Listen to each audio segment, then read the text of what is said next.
pada kesempatan kali ini kita dipertemukan di tempat ini dalam rangka mengikuti diseminasi budaya positif yang akan dibawakan calon guru penggerak angkatan ke-11 Kasmawati Afsat SPD. Kepada beliau kita persilakan.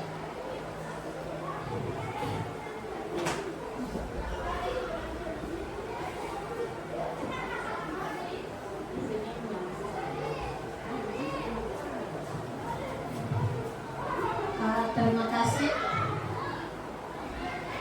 Assalamualaikum warahmatullahi wabarakatuh.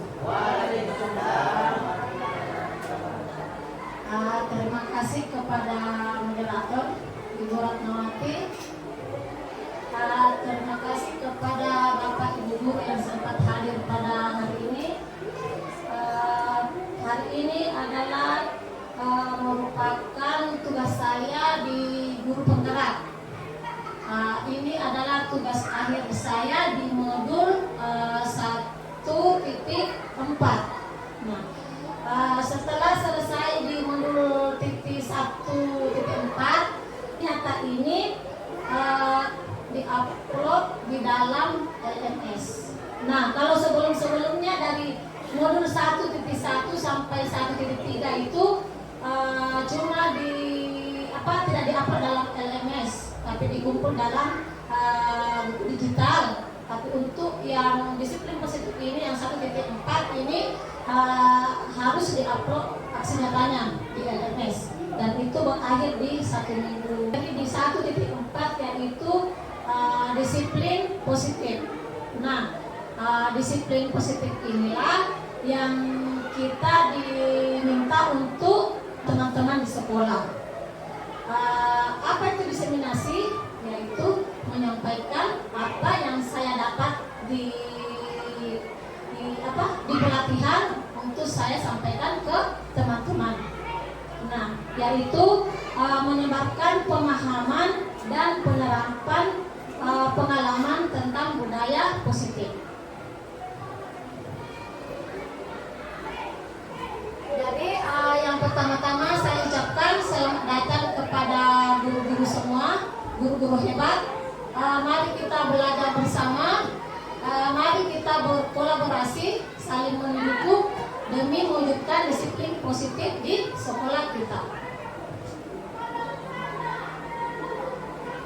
Nah, tentang budaya positif. Apa itu budaya positif? Seperti yang saya tampilkan di atas, bahwa budaya positif adalah suatu kebiasaan yang bernilai positif jika diarahkan atau dibiasakan setiap hari untuk melakukan kegiatan positif dengan menerapkan nilai kebajikan untuk melakukan pendekatan yang mengutamakan penguatan positif, pengembangan diri, dan pembentukan karakter yang baik pada murid. Nah, terkait dengan budaya positif di sekolah kita, dari beberapa waktu yang lalu itu ada biasa dilakukan di sini Jumat ibadah. Itu adalah salah satu contoh budaya positif yang kita tanamkan ke siswa. Nah, kalau itu sering kita laksanakan, maka lambat laun tanpa kita perintahkan lagi ke anak, maka anak akan dengan sadar akan melaksanakan bahwa ada misalnya salat duha yang biasa kita laksanakan, ada namanya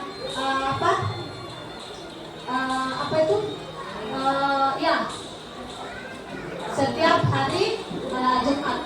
Itu akan tertanam pada diri anak jika kita biasakan.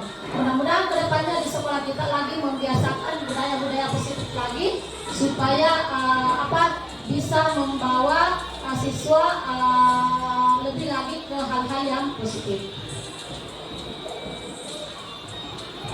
Nah, pada materi disiplin positif, budaya positif yang diajarkan di sana, materi yang diberikan yang pertama yaitu perubahan paradigma belajar. Terus selanjutnya disiplin positif. nilai-nilai kebajikan, terus kebutuhan dasar manusia, motivasi perilaku manusia, posisi kontrol guru, keyakinan kelas, dan segitiga restitusi. Itulah beberapa tema yang saya dapat di budaya positif. Nah, yang pertama tadi adalah pembelajaran dengan paradigma baru. Yang mana itu pembelajaran dengan paradigma baru? Ya, seperti yang kita lihat bersama di atas, bahwa pembelajaran dengan paradigma baru yaitu pembelajaran yang merupakan pembelajaran yang dirancang berdasarkan prinsip-prinsip pembelajaran yang berdiferensiasi, sehingga peserta didik belajar sesuai kebutuhannya berdasarkan tahap perkembangan sesuai teori psikologi modern untuk mewujudkan profil pelajar Pancasila. Yang mana itu berdiferensiasi, bahwa ternyata kita di sekolah itu seharusnya mengajar siswa tingkat sesuai dengan tingkat kemampuan, bahwa kita tidak lagi mengajar satu materi untuk dipaksa anak untuk menguasai, tapi kita memberikan pembelajaran ke siswa sesuai dengan tingkat kemampuannya. Itu untuk pembelajaran paradigma baru. Lanjutkan ke kita untuk mengajar anak-anak bervariasi sesuai dengan tingkat kemampuannya. Terus ini juga masalah disiplin positif. Nah, disiplin itu adalah berasal dari kata disiplina, yang artinya belajar. Dimana kalau disiplin itu anak-anak sering dilatih, maka tanpa sadar anak-anak merasa ada tanggung jawab dari dirinya untuk melakukan yang namanya disiplin. Terus disiplin merujuk pada disiplin diri yang memiliki tanggung jawab terhadap apa yang dilakukan berdasarkan nilai-nilai yang diyakini. Terus selanjutnya disiplin positif merupakan salah satu cara penerapan disiplin yang bertujuan untuk menumbuhkan kesadaran serta memberdayakan peserta didik tanpa imbalan penghargaan atau juga ancaman atau hukuman. Nah, ketika misalnya anak melaksanakan disiplin bukan karena adanya ancaman, bukan karena dia takut atau misalnya takut dimarahi gurunya, tapi karena bagaimana diharapkan supaya siswa itu melaksanakan hal-hal positif itu memang dari dalam dirinya, bukan karena ancaman atau takut nilainya kurang dari gurunya.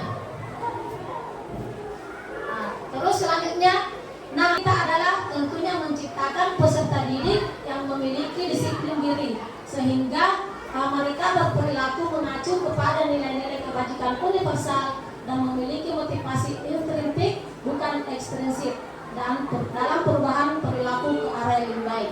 Nah, inilah yang tadi yang saya sebutkan, anak-anak dalam melakukan karakter yang baik, karakter positif itu diharapkan motivasinya itu dari motivasi intrinsik, artinya memang kesadaran dari dalam dirinya, bukan dari motivasi ekstrinsik karena adanya rasa takut atau misalnya mengejar nilai atau karena takut sama gurunya. Yang itu yang kita tidak harapkan. Jadi yang kita harapkan adalah siswa memang sadar dari dalam dirinya untuk bisa melakukan hal-hal yang positif. Nah, ini adalah miskonsepsi teori kontrol manusia. Nah, yang pertama yaitu ilusi guru mengontrol murid. Jadi bagaimana kita seorang guru selalu tidak henti-hentinya mengontrol murid. Ya, terus ilusi bahwa kritik dan membuat rasa bersalah mampu menguatkan karakter. Ini juga dianggap salah jika kita mengkritik siswa dan membuat mereka merasa bersalah, itu akan menguatkan karakter mereka. Menurut teori ini katanya tidak cocok. Terus ilusi bahwa semua penguatan positif efektif dan bermanfaat. Terus yang terakhir, ilusi bahwa orang dewasa berhak memaksa. Jadi belum tentu kita sebagai guru akan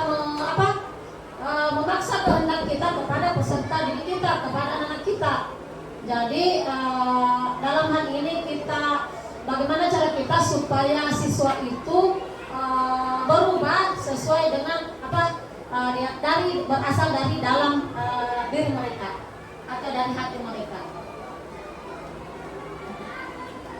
Nah, ini adalah nilai-nilai kebajikan.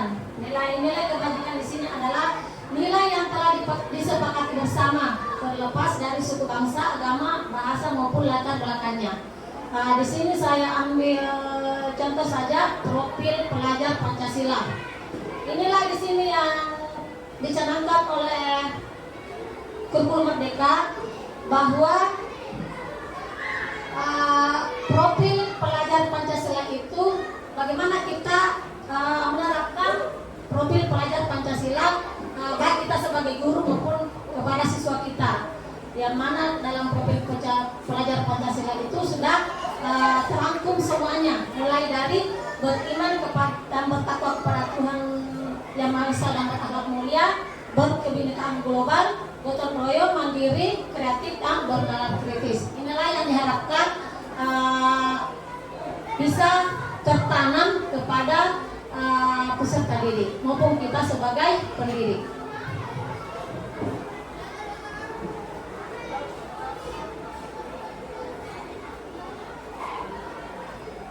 Nah, selanjutnya terkait dengan yang tadi bahwa kebutuhan dasar manusia.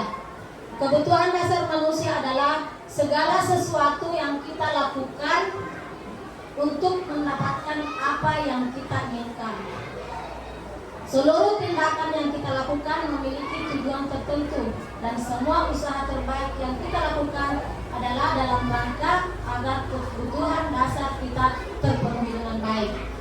Seperti yang tadi ketika kita tadi sekolah sudah melaksanakan apa yang seharusnya kita berikan kepada siswa kita, kembali lagi kepada peserta didik kita, apakah dia mampu menerima atau tidak. Yang jelasnya kita sudah berusaha memaksimalkan diri kita untuk memberikan yang terbaik untuk peserta didik kita. Nah, selanjutnya 5 kebutuhan dasar manusia. Nah, yang pertama yaitu bertahan hidup. Yang kedua, kasih sayang dan rasa diterima, atau biasa juga rasa cinta dan kasih sayang. Penguasaan. Terus yang keempat, kebebasan dan kesenangan. Inilah yang dimiliki atau yang merupakan kebutuhan dasar setiap manusia, baik kita sebagai guru maupun di siswa kita. Ada kalanya siswa berada di tahap dia bertahan hidup, ada kalanya dia butuh cinta dan kasih sayang, ada kalanya dia sebagai penguasaan atau kebebasan maupun kesenangan. Yang mana yang bertahan hidup yaitu makanan, pakaian, tempat tinggal, keamanan, kesehatan. Tentunya kita semua ini butuh yang ini bertahan hidup. Lanjut lagi ke kasih sayang dan rasa diterima, atau cinta dan kasih sayang, rasa diterima, diperdulikan, berbagi, kerjasama, menjadi sebagian dalam kelompok.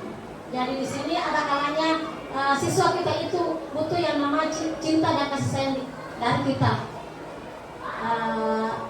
Kayak biasa kita ada siswa di kelas itu, setelah kita memarahi, kadang masa langsung kita sadar, kita mesti memarahi. Akhirnya kita ambil lagi kembali, kita rangkul kembali, kita bujuk-bujuk lagi. Itu karena ada namanya rasa cinta dan kasih sayang. Terus penguasaan, harga diri, keinginan untuk dianggap, memimpin, berprestasi, diakui, didengar. Jadi ada kalanya siswa itu bertindak dia sebagai penguasa. Dia mau lebih benar dari kita sebagai guru. Jadi kita tetap membiarkan anak selama berada di posisi yang positif. Terus kebebasan, anak ada kalanya ingin mandiri. Biasa kita sudah ajar begini, dia maunya begitu. Karena anak merasa dia ada mempunyai ingin rasa kebebasan. Mandiri, memiliki pilihan, mencoba hal baru, mampu mengendalikan arah dirinya. Yang terakhir, kesenangan. Jadi di sini juga ada kalanya seseorang butuh yang namanya kesenangan. Dia ingin bermain, kadang-kala kita ingin humor, antusiasme, kadang kita tertawa tanpa sadar. Karena itu adalah merupakan kebutuhan kita sebagai manusia, dan inilah 5 kebutuhan dasar yang dimiliki oleh setiap manusia. Nah, motivasi perilaku manusia. Apa motivasi dari perilaku manusia? Yaitu untuk menghindari ketidaknyamanan atau hukuman, mendapatkan imbalan atau penghargaan dari orang lain, atau menghargai nilai-nilai kebajikan diri seseorang. Yang mana yang tercakup yang pertama tadi, yaitu murid melakukan disiplin karena dia takut dihukum. Ini merupakan motivasi ekstrinsik. Seperti yang saya jelaskan sebelumnya, bahwa kadang ada siswa menghindari hukuman atau ketidaknyamanan karena dia takut dihukum. Bukan karena semata-mata karena kesadaran dari dirinya, tapi karena ada takut untuk dihukum. Terus selanjutnya, murid melakukan disiplin karena ingin mendapat imbalan. Ini merupakan motivasi ekstrinsik juga. Jadi siswa ada kalanya melakukan sesuatu, misalnya disuruh menyapu, dia menyapu, mau bekerja kelompok dengan temannya karena memang dia ingin mendapat imbalan. Berarti itu masih motivasi dari luar, ekstrinsik. Terus yang paling diharapkan adalah menghargai nilai-nilai kebajikan diri sendiri, yaitu murid melakukan disiplin karena sadar akan nilai kebajikan dirinya. Nah, karena faktor dalam dirinya untuk berbuat baik. Misalnya disuruh di gurunya piket membersihkan kelas. Memang karena dia sadar dalam dirinya bahwa ini adalah peraturan yang telah saya sepakati misalnya di dalam kelas, tanpa disuruh atau ditegur lagi sama gurunya.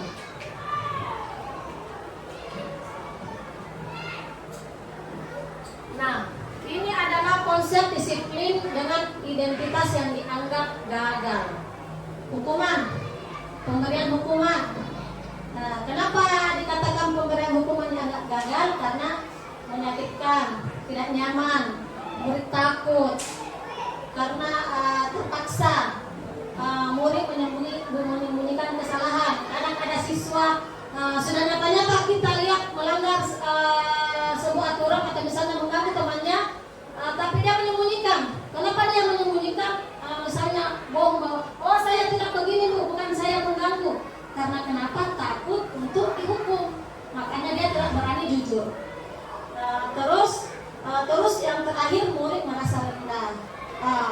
Ketika dia dihukum misalnya di depannya teman, murid itu bagaimana di dalam hatinya? Dia pasti merasa rendah di depannya teman-temannya kalau dia dihukum misalnya sama gurunya. Contoh. Terus penghargaan. Ini juga penghargaan dianggap tidak efektif. Kenapa dianggap tidak efektif? Karena dengan mengiming-imingi sisa penghargaan, bahwa anak itu melakukan sesuatu disiplin atau misalnya pembiasaan yang baik karena mengharap adanya hadiah dari guru. Nah, ini disiplin yang dianggap sukses. Ada konsekuensi dan ada penghargaan. Tapi penghargaan di sini adalah penanaman disiplin untuk bertanggung jawab terhadap apa yang telah disepakati atau aturan yang ada di dalam sekolah.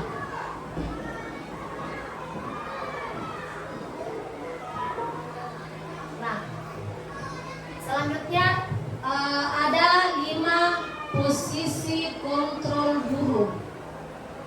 Ini dilakukan ini adalah dimiliki oleh setiap guru. Saya saja bu di sini, saya biasanya berada di antara penghukum dan pembuat rasa bersalah. Kadang-kadang juga saya berada di posisi sebagai teman. Tapi untuk menjadi manajer saya baru sekali-kali. Nah, inilah posisi kita sebagai guru di sini, di 5 posisi kontrol guru.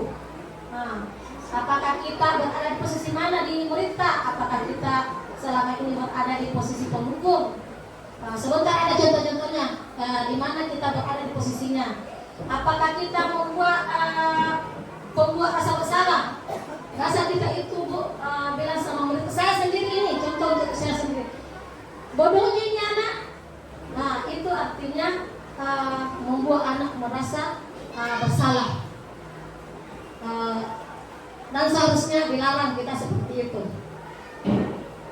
Nah, sebagai teman,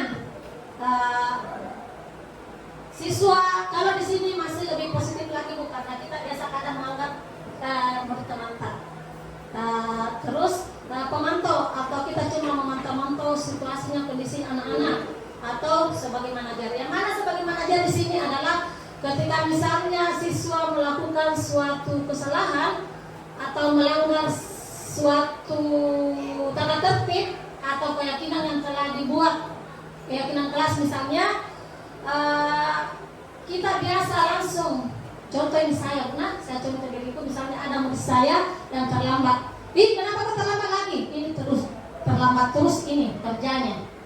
Itu sebenarnya kurang tepat, karena langsung menjudge orang salah tanpa kita tahu apa penyebab anak itu terlambat.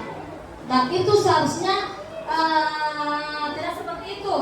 Kita seharusnya menanyakan misalnya ke anak, kenapa kita terlambat, kenapa kita misalnya tidak piket, harus kita tahu alasannya. Jangan langsung memarahi anak itu.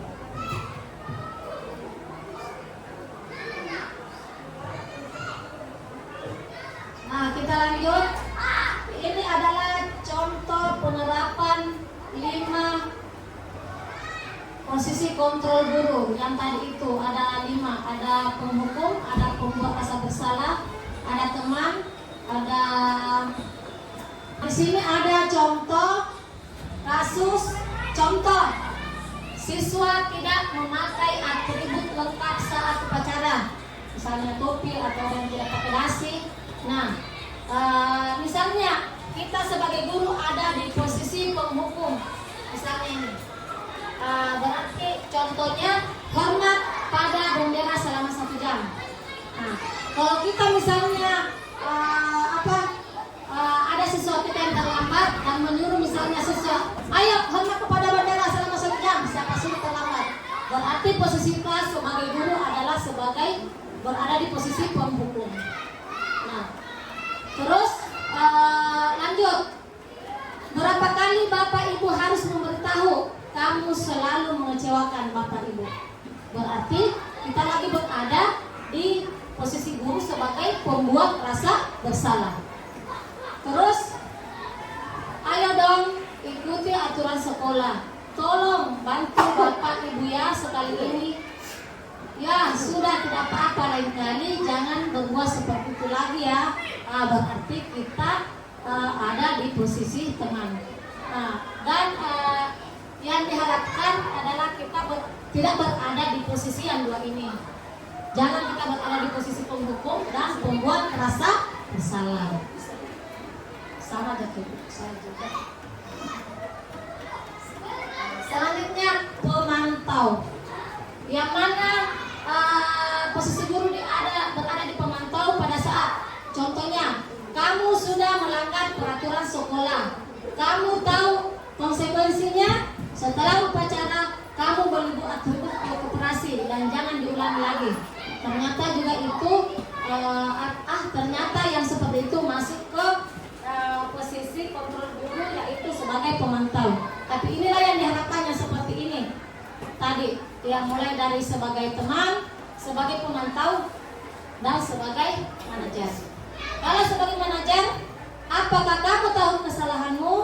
Kira-kira bagaimana kamu memperbaiki kesalahanmu? Tapi yang paling diharapkan yang ini di posisi manajer.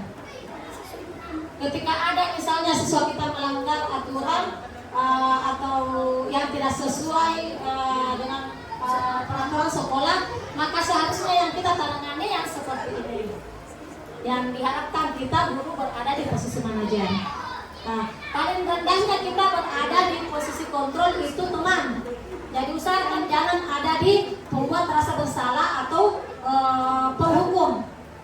Kalau bisa dihilangkan yang dua itu, Bu. Jadi kita berada di posisi sebagai teman, berada di posisi pemantau, dan berada di posisi manajer. Tapi kalau bisa lagi, Bu, berada di manajer. Ini yang lebih bagus lagi. Kalau kita penerapan posisi kontrol guru kita berada di posisi mengajar.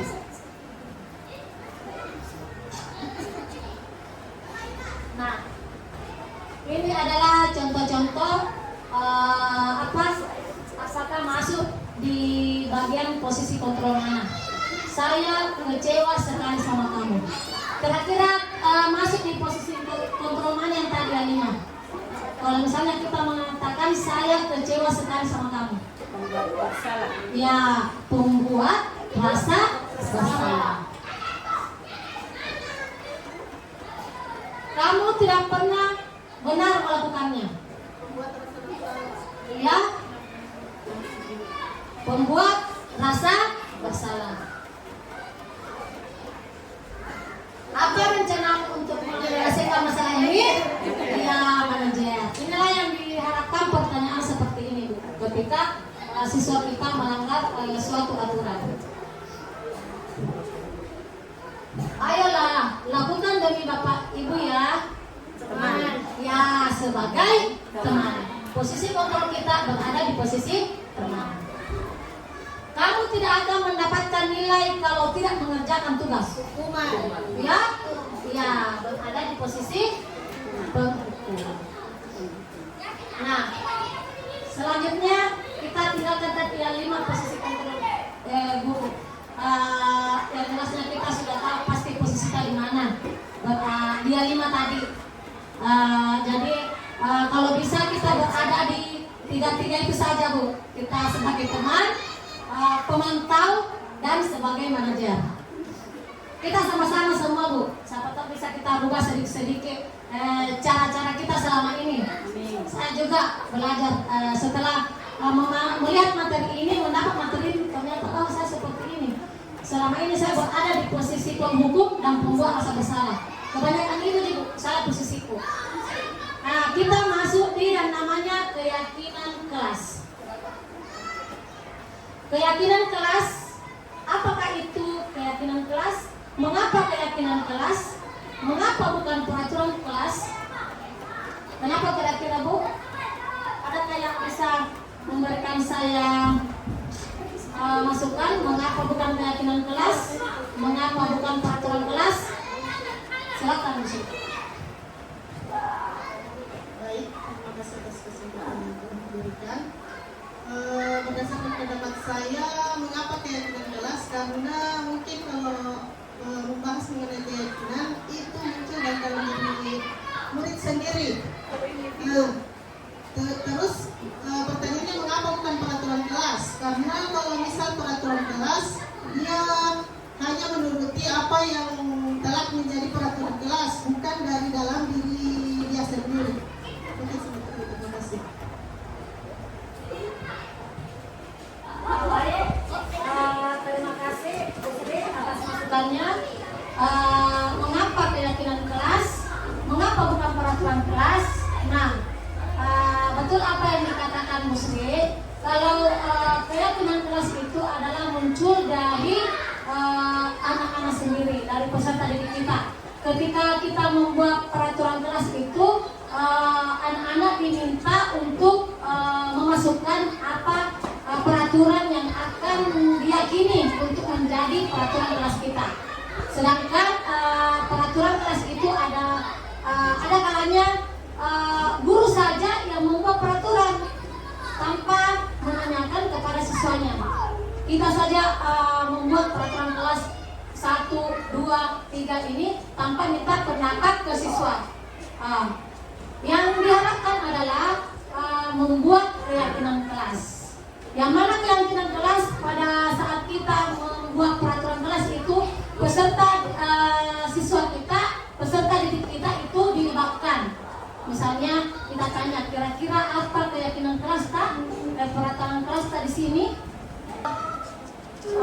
ruangan harus izin dulu atau masuk di kelas beri salam dulu. Nah, disitulah anak-anak sudah banyak yang berteriak masukkan apa peraturan-peraturan yang mau kita sepakati di dalam kelas. Jadi kalau kita membuat peraturan kelas Bapak Ibu, usahakan dilibatkan siswata. Nah, Kenapa lebih dianjurkan untuk keyakinan keras supaya kan misalnya ada yang melanggar aturan yang telah kita buat, kan bisa kita kembalikan ke siswa. Kita sendiri yang buat aturan, kenapa kita langgar? Tapi misalnya kita membuat peraturan, dan guru sendiri yang membuat peraturan, siswa kita sendiri yang membuat peraturan, Bu. Tidak pernah kita tanya bahwa ini aturannya. Nah, itulah mengapa kita dianjurkan untuk membuat keyakinan keras. Kenapa dikatakan keyakinan keras? Karena merupakan kesepakatan antara peserta didik di kelas dan guru kelas. Jadi kalau ada aturan yang kita buat, Bu, untuk selanjutnya usahakan kita libatkan murid-murid peserta didik kita. Jangan cuma kita yang membuat aturan sendiri untuk di kelas kita. Nah, selanjutnya, mengapa dilakukan pembentukan keyakinan kelas? Nah, ya karena apa? Pernyataan positif. Jadi usahakan kata-katanya. Kalau misalnya pada saat membuat keyakinan kelas itu kan biasanya, apalagi kalau murid kelas 1-2 itu masih bahasa ibu. Masukan dari peserta didik, kita ubahlah apa yang disampaikan peserta didik itu menjadi pernyataan yang positif. Sedikit saja peraturannya, Bu. Tidak usah banyak peraturan kelas, yang penting anak muda ingat dan dia jalankan, dia laksanakan yang telah disepakati. Dan tidak usah banyak-banyak, Bu Alfi contohnya banyak sekali, kalau sebentar nggak ngerti. Jadi usahakannya sedikit saja yang penting diingat. Dan sekolah sehingga mudah didapatkan. Jadi sesuaikan dengan kondisi sekolah, Pak. Semua warga sekolah atau warga kelas dilibatkan saat membuat keyakinan kelas. Jadi semua warga, kalau misalnya peraturan sekolah, berarti semua warga sekolah dilibatkan. Tapi misalnya keyakinan kelas di dalam kelas, berarti antara guru dengan peserta didik. Segitiga restitusi. Nah, yang mana itu segitiga restitusi adalah suatu proses dialog yang dijalankan oleh guru agar dapat menghasilkan murid yang mandiri dan bertanggung jawab. Nah, di sini ada 3 dialog atau yang bisa dijalankan untuk melakukan kegiatan segitiga restitusi ini. Jikalau misalnya kita menangani suatu masalah pada siswa kita. Yang pertama, ini dulu menstabilkan identitas. Jadi yang pertama ini dulu menstabilkan identitas. Terus validasi tindakan yang salah. Yang terakhir menanyakan keyakinan. Yang mana yang menanyakan keyakinan? Yang itu tadi yang telah disepakati bersama. Selanjutnya ada contoh-contoh dalam segitiga restitusi. Segitiga restitusi yang ditawarkan untuk kita sebagai guru dalam menangani suatu kasus. Yang pertama tadi menstabilkan identitas. Ya, berdasarkan prinsip membuat kesalahan adalah bagian dari proses pembelajaran. Nah, menstabilkan identitas. Jadi yang pertama-tama yang kita lakukan pada saat kita menstabilkan identitas, yaitu kita berdialog dengan siswa tadi yang misalnya yang melanggar aturan yang telah kita sepakati. Berbuat salah itu wajar. Tidak ada manusia yang sempurna. Ibu bapak juga pernah melakukan hal tersebut. Kan kalau misalnya ada anak-anak kayak emosi sekali nih, betul kita panggil, gue emosi sekali. Padahal ini kita misalnya berbuat salah itu wajar. Pasti itu anak kan yang tadi itu mungkin kayak tinggi sekali amarahnya, pasti akan lambat laun akan menurun sedikit. Padahal kita mengucapkan kata-kata ini. Ibu bapak tidak mau mencari siapa yang salah, tapi ibu bapak ingin mencari solusi dari permasalahan berhak merasa begitu.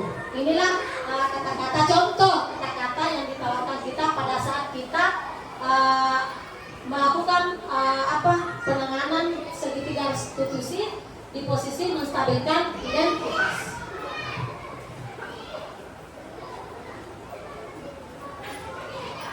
Terus berdasarkan prinsip setiap perilaku berupa memenuhi sesuatu kebutuhan tertentu. Yang kedua, setelah kita tadi melakukan menstabilkan identitas, lanjut lagi ke validasi tindakan yang salah. Di sini kita menanyakan lagi kepada siswa, kamu pasti punya alasan mengapa melakukan itu. Padahal kamu bisa melakukan yang lebih dari ini ya. Kamu patut bangga karena telah melindungi sesuatu yang penting buatmu. Kamu melakukannya karena mempertahankan sesuatu yang penting bagimu. Ini adalah contoh kalimat dialog yang ditawarkan dalam tingkat validasi tindakan yang salah. Terus yang terakhir tadi yang ketiga, yang terakhir adalah menanyakan keyakinan. Berdasarkan prinsip teori kontrol bahwa pada dasarnya kita termotivasi secara instinktif. Nah, inilah tadi yang diharapkan, yang pertama tadi yang saya sebutkan, bahwa ketika siswa melakukan pembiasaan baik atau budaya positif, maka diharapkan adalah bersumber dari motivasi dari dalam dirinya, bukan karena faktor dari luar. Nah, contoh dialog yang dalam menanyakan keyakinan yaitu apa keyakinan kelas kita. Nah, di situ pasti sebelumnya ini sudah ada keyakinan kelas yang telah disepakati sebelumnya. Terus nilai-nilai apa yang disepakati bersama? Nilai-nilai itu misalnya apa saja yang ada dalam keyakinan kelas yang telah dibuat tadi. Misalnya membuang sampah jangan membuang sampah sembarangan. Contoh. Terus datang tepat waktu, memberi salam setiap masuk kelas. Itu contoh keyakinan kelas yang disepakati. Terus seperti apa gambaran sebuah kelas yang ideal bagi kamu? Kamu ingin menjadi orang yang seperti apa? Ini cuma contoh dialog atau contoh kata-kata yang ditawarkan kepada kita. Bisa kita ganti yang serupa dengan ini dalam posisi menanyakan keyakinan pada anak tadi yang melanggar peraturan. Nah, terakhir Bu, demikianlah materi budaya positif yang saya bawakan hari ini. Semoga bisa menjadi pelajaran untuk saya pribadi. Akhir kata, semoga kita semua tergerak. Kita segera bergerak. Ayo kita sama-sama menggerakkan. Terima kasih. Salam guru penggerak. Assalamualaikum warahmatullahi wabarakatuh.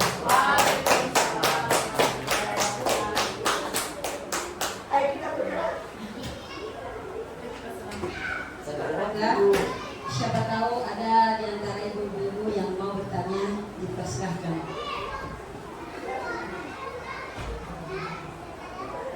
Ya paham semua dulu.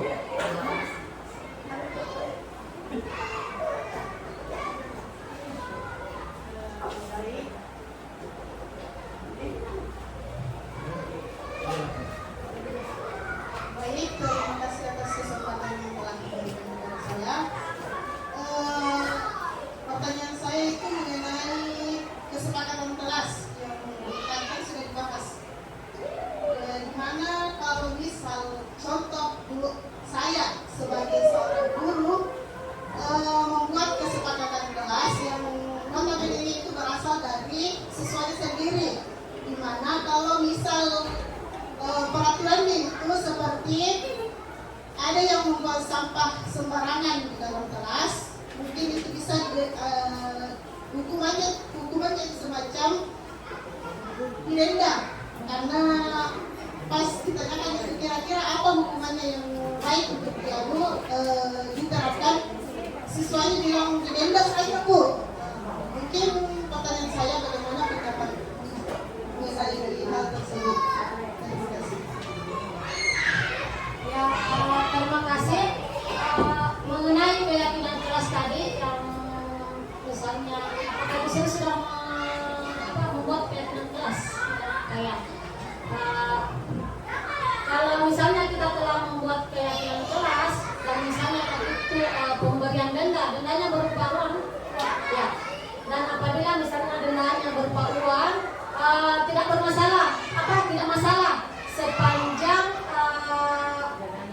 pemberian denda tadi itu telah menjadi keyakinan kelas, artinya telah disepakati bersama.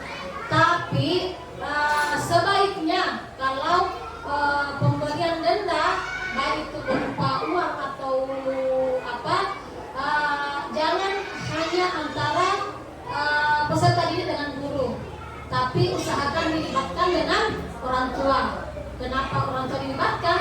Karena biasanya hal inilah yang biasa ada salah paham antara orang tua dengan guru. Karena apa? Karena orang tua tidak tahu bahwa sebenarnya telah disepakati di aturan kelas. Jadi sebaiknya kalau kita misalnya mau memberlakukan denda, misalnya karena ada yang terlambat atau misalnya membuang sampah sembarangan, tidak masalah sepanjang keyakinan itu telah disepakati antara siswa, guru, dan orang tua. Saya kira sekian. Saya kembalikan ke Busa.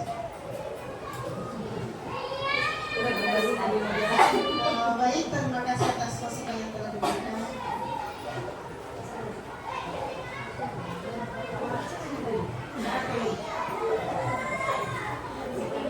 Demikianlah tadi materi yang dibawakan oleh calon peserta guru penggerak angkatan ke-11. Mudah-mudahan bisa bermanfaat buat kita semua. Hadanallahu ajmain. Assalamualaikum warahmatullahi wabarakatuh. Waalaikumsalam warahmatullahi wabarakatuh.